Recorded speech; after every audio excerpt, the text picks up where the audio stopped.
అంతరిక్షం నుంచి దూసుకువచ్చిన నీలి పిచ్చుక ఇరాన్ సుప్రీం లీడర్ ప్రాణాలు తీసింది.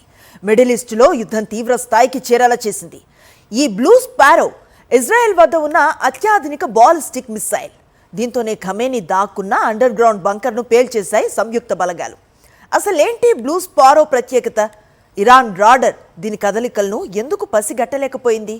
ఇజ్రాయెల్, అమెరికా దాడులు, ఇరాన్ ప్రతి దాడులతో పశ్చిమ ఆసియాలో రగులుతుంది. Iran supreme leader Ayatollah Ali Khamenei మరణించిన 6 రోజుల తర్వాత దాడికి సంబంధించి సంచలన విషయం వెలుగులోకి వచ్చింది. ఖమేనీని చంపడానికి ఇజ్రాయెల్ తన అమ్ముల పొదిలోని అత్యాధునిక jet launched ballistic missile blue స్పారోను ఉపయోగించింది. 50 జెట్స్తో దాడి చేశాము అని ఆ సమయంలో ఖమేనీ అండర్ గ్రౌండ్లో ఉన్నట్టు ఇజ్రాయెల్ వెల్లడించింది. బ్లూ స్పారో ఇజ్రాయెల్ తయారు చేసిన ఆధునిక శక్తివంతమైన క్షిపణి. దీన్ని ఎక్కువగా F-15 వంటి ఫైటర్ జెట్స్ నుంచి ప్రయోగిస్తారు. దీనిని ప్రయోగించిన వెంటనే తన లక్ష్యం వైపు కాకుండా భూ వాతావరణం అంచు వరకు వెళ్లి అక్కడి నుంచి నేరుగా కిందకు దిగి అత్యంత వేగంతో తన లక్ష్యాన్ని ఢీకొంటుంది. అందుకే దీనిని స్పేస్ నుంచి విరుచుకుపడే క్షిపణి అని పిలుస్తూ ఉంటారు. ఇజ్రాయెల్ ప్రభుత్వానికి చెందిన రఫేల్ అడ్వాన్స్డ్ డిఫెన్స్ సిస్టమ్స్ సంస్థ ఈ స్పారో రేంజ్ బాలిస్టిక్ మిసైల్స్ ను అభివృద్ధి చేసింది.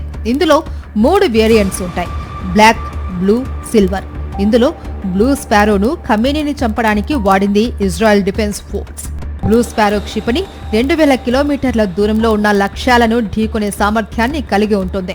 సాధారణంగా క్షిపణులను రాడార్ ద్వారా గుర్తించి నిర్వీర్యం చేస్తారు. కానీ బ్లూ స్పారో భూ వాతావరణం అంచుకు వెళ్లి అత్యంత వేగంతో వస్తూ ఉండటంతో దీన్ని గుర్తించడం చాలా కష్టతరం.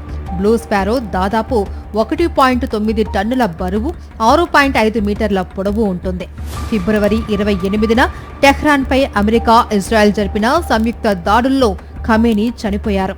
ఖమేనీపై దాడి తర్వాత మిసైల్ విడిభాగాలు ఇరాక్ భూభాగంలో లభించాయి. దీంతో బ్లూ స్పారో ఆ మార్గం మీదుగా ప్రయాణించి ఉంటుందని నిపుణులు అంచనా వేస్తున్నారు.